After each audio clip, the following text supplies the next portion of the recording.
being pushed into these levels of consciousness, these higher dimensions, that this has happened early. And she and I both agree that the Earth is trying to bring online not just the fifth dimension, but the sixth, the seventh, the eighth, and that has happened early now.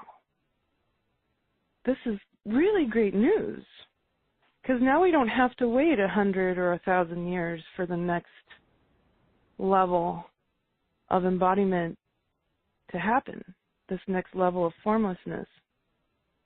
So what has happened because of this?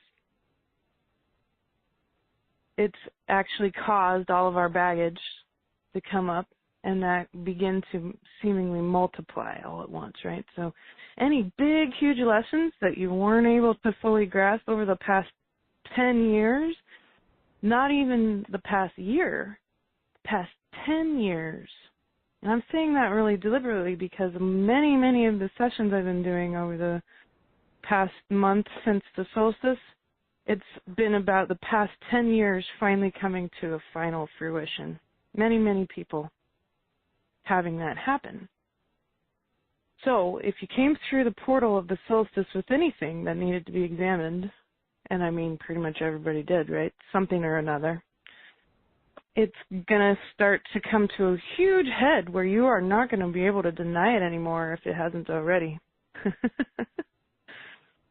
And the best way I can describe how this has been working is really from my own vantage point, right? So your personal experience is incredibly important. But if we're being asked to attain this state of formlessness, then your experiences, your personal life is already going to give you the answers you really need.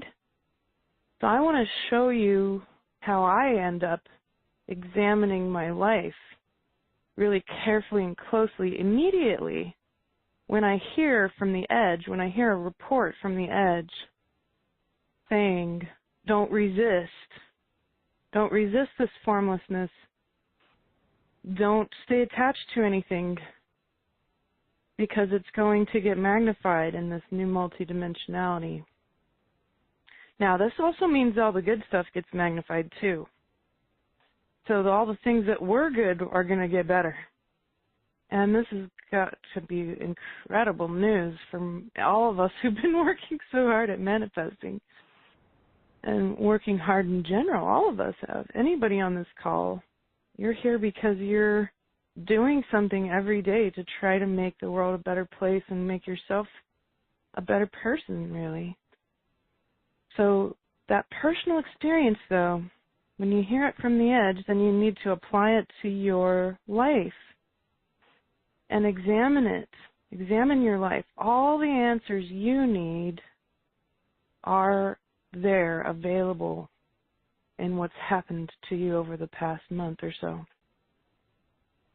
So, for example, for me in my life, I was told very clearly that I needed to allow my husband to do his own thing energetically, and that I was trying to guide him around and have a lot more control over his life than was necessary. Perhaps for our first portion of our marriage, me guiding him to try to attain higher states was necessary, but now it's not anymore. And he's finally hit a stride where he can take on his own lessons in his own business and his own life without me having to control everything, which I'm really good at doing because I'm the oldest kid who was always in control. Huge part of my personality. And so recognizing, yes, I see very clearly that I have been trying to have control over what my husband's been doing. with his business and with his life.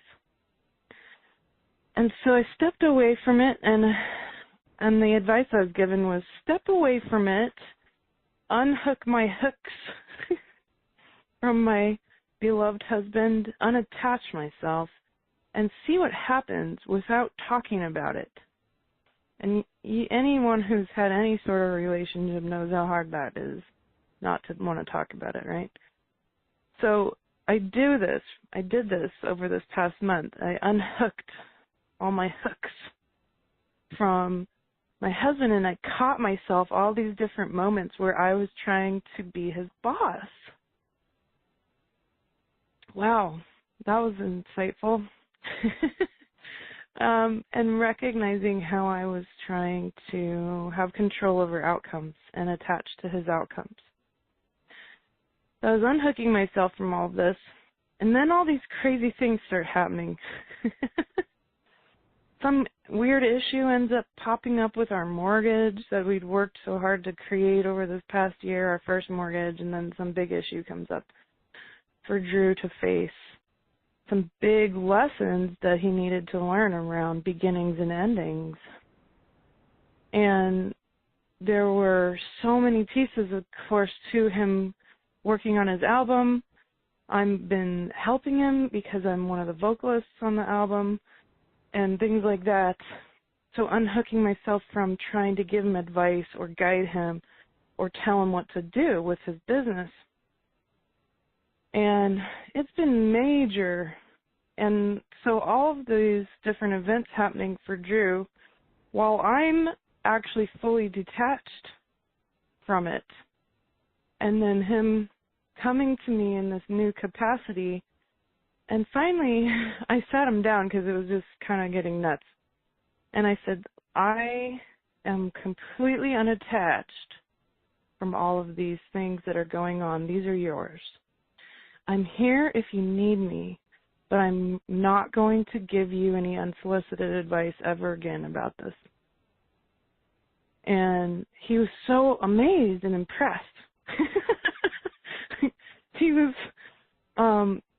was really cool with it. He said, wow, okay, great, good, this is good. And I saw him step into a level of power that I hadn't seen before. So why is all this important? Well, from that report at the edge, formlessness, don't attach yourself to anything. Make sure you're working diligently on attachments and expectations, on attachments to outcomes as well. Doesn't mean you can't be a creator being. It just means that you can't be attached to the ins and outs of how that creation unfolds as you co-create with the source field. So as I'm examining that, using that to look at my own life over the past several hours and say, have I been doing this? And yes, I can say that yes, in many cases I am, that there's more to be done, definitely more to be done. But being able to say, hey, okay, I'm going to look at my life. I'm going to hear what other people are saying about their lives. Folks that might be on the envelope of consciousness, right, the edge of the experiment. Folks that are leaders, people I trust, people with integrity. Their reports are important. There's no one person who's more important than the other.